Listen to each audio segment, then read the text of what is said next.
Today I wanted to talk about the foreign function interface for Scheme. So the foreign function interface is a way of calling out to code that isn't Chez Scheme. So you can call operating system functions or other compiled libraries.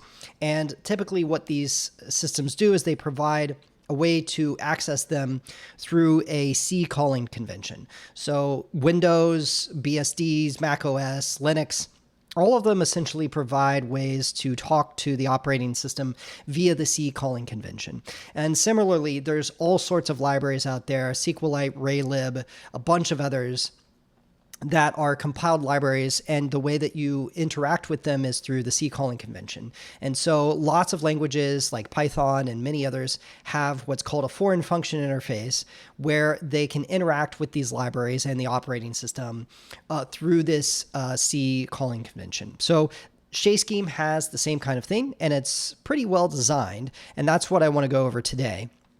So the major things that you would want to do is bind to a function and use it as if it was a Scheme function. The other thing that you might want to do is create a callback where you say, hey, I want a Scheme function, and give that Scheme function out to an operating system function or some C function, some library function. So that way it can call your Scheme code. The other thing that you might want to do is define some foreign data. So there may be some things that you need to pass or receive from a library that is a struct or an array or an enumeration or a union or maybe some combination of these. And you need a way to define these things so Scheme knows what they are. So Chez Scheme has a facility for all of this, and I just wanted to show a little bit about where that documentation is. So this is from what I linked earlier, and this is chapter 4 of the Chez Scheme User's Guide. And remember that the User's Guide has all the information that you need that is unique to Chez Scheme. So chapter 4 has the foreign interface, and it has all kinds of ways of interacting with other programs. And so what I want to call out is there is this section on calling out of Scheme. And that's the thing that you'll probably want to know most about. The most used procedure is going to be this foreign procedure. And essentially what you do is you define a calling convention, you give it the name of the symbol that you're looking for in the library, and then just tell it, hey, what is the function signature for this? And I'll give an example of that a little bit later. So that's how you call out of Scheme. You just use foreign procedure, and you can bind that to a symbol and just use it as a normal Scheme function. The other thing that you might want to know about is that the documentation also tells you, hey, if you define the function signature, how do you define what those types are? And there are symbols that are tied to these C types. And the documentation has all of them here. You can see this is a signed 8-bit integer, unsigned, and they've got all the different sizes. They've got floating point, and they've got all of the aliases for the different types. And so you can essentially write the function signature almost as if it is the C function signature. And so those are the parameter types. There is also result types, which is slightly different. So you can see the result types here starting after this line. And you can see one of the differences for the result types is that you can have a void result type. So if you want to have, say, a void parameter, right, that you're passing in, you just don't have anything. You just have like an empty list. However, for a result type, if you're returning nothing, then say that, hey, I'm returning void. There's nothing to return. Everything else is mostly the same, and you can even return structs and arrays and all of this, and that's all defined here in the documentation. The documentation also has, let's see, the documentation also has calling into Scheme. So this is essentially providing a callback to a library. This happens much less often, but if you ever need to to create a callback and give that to a library, you just use foreign callable. And there's some nice examples of doing this. In fact, there's a full example here of the C code and then the scheme code that interacts with the C code. So it's a lot, very nice, and you can easily see how you would use that. There's other things, foreign data. So if you want to define structs, enums, and unions, all of that can be done in Scheme. So the idea behind this is that you can look at the data that's provided in C, and then you can say, okay, I'm going to take and create that definition in Scheme. So Scheme knows what this particular struct or enum or union is. And Scheme, Chez Scheme gives you ways of allocating and freeing foreign memory. So that way, instead of it being normal memory that is garbage collected, you can actually do the equivalent of call malloc and free. So you can create allocations for foreign data. You can also access foreign data. And all of that is in this documentation.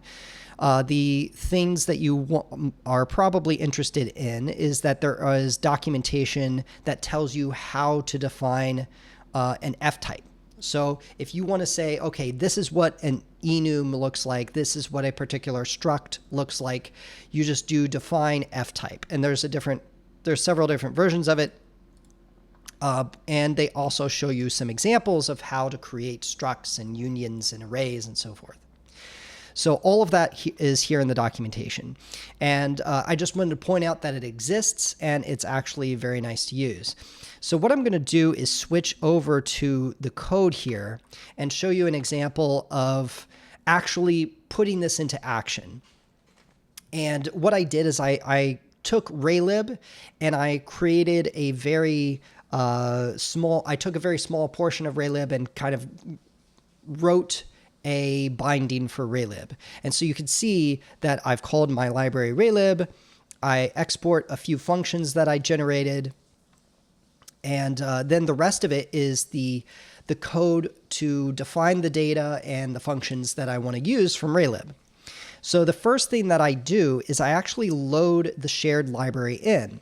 And so you can see that this is this load shared object is what you use to load a library in. And then, of course, you just give it the name of the library. Now, remember from a previous video that Chez Scheme looks for that LD library path environment variable.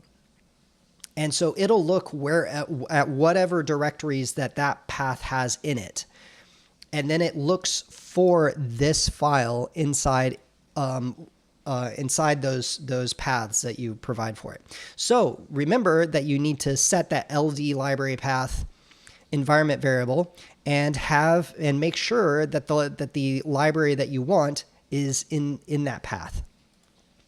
The name that you give for the symbol, it doesn't really matter because you don't really use it. The only reason I do this define of a symbol is so that way I can put this definition up here at the top. And it also makes it useful for using it in a compiled library, which I haven't talked about before, but you can actually compile your Chez Scheme code into essentially pre-compiled files that you can then load into Chez Scheme.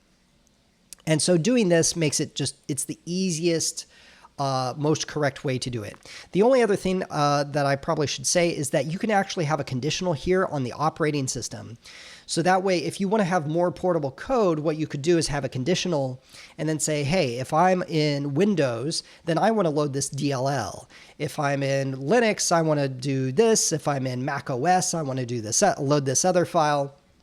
And so you can have a portable library here that loads a library based on the operating system that you have. So that's kind of nice. I'm only on Linux, and so I just wrote this. I didn't really need a portable version. The other thing I wanted to do is show you an example of defining these data types. So here you can see I define an F type. And in this case, what I did is I opened up the raylib.h file and just looked at what the structs are. And then I can just write a struct. And it's almost exactly the same as you would write it out. Just the syntax is a little bit different, but it's just the same as you would write in C. So you can just look at the C code and essentially copy it over with some slight changes, and then you've defined the structs that you need. And so I did this for color, I did this for image and texture, just to show some examples here. And then the other thing to think about is that when you define a struct, a normal struct in Chez Scheme, which is called a record. So if you define record type, it will automatically generate a constructor for you as well as accessors. But that doesn't exist when you do define f type.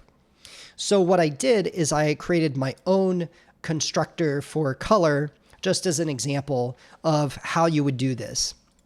So you can see what I did is I have this symbol C, and then I create make f type pointer of type color, and then I allocate some memory of it, right? So I get the size of the color and allocate some memory, and that allows me to have a foreign allocation of memory that has a type. So we can type check it. And then what we can do is we can just set the slots of that struct that we created, and then just return that pointer. And so that's all you need. So that way, instead of having to type this out every single time, I can just type make color and give it the values that I want, and it will make a color struct for me. The other thing is, how do you create a binding for foreign procedure? Now, this will be the most common thing that you want to do. And you just use foreign procedure. Since I'm on Linux, there's no special calling convention that I need to set up. So I just skip that and instead give it the name of the symbol that I'm looking for. In this case, it's init window, and then I give it the function signature of the C function that I'm looking for. In this case, it's 2 integers and a string, and then the return type is void. And you can see I bind this to the symbol init window.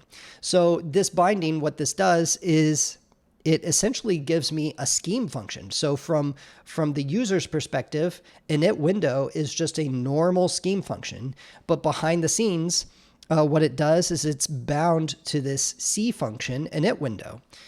And that's essentially how that works. And you just do that for every single function that you want to do. The one thing that I want to mention is, let's say that you want to pass a struct or return a struct. Instead of just saying color here, like we do for draw text, to say that we want to pass a color by value, we use this ampersand, right? So we put it in parentheses and we say ampersand. If we wanted to pass a pointer to color, then we could just use the asterisk. So depending on what the function signature has, you can pass a struct by value or pass a pointer to a struct, as well as, and that goes for return values as well. And Raylib really likes to pass structs by value and also return things by value a lot of the time. So this is a nice little quirk to think about. So that's essentially it. That's basically everything you need to know about the foreign function interface. And of course, the documentation has essentially everything you need to know. But I wanted to point out just these things. These are the most useful things for creating bindings to a foreign library. So now with this knowledge, you could bind to SQLite, you could bind to Raylib, you can bind to basically anything, any C library that exists out there, or any library that compiles and gives you a C interface. So that's about it. Thanks for watching, and until next time.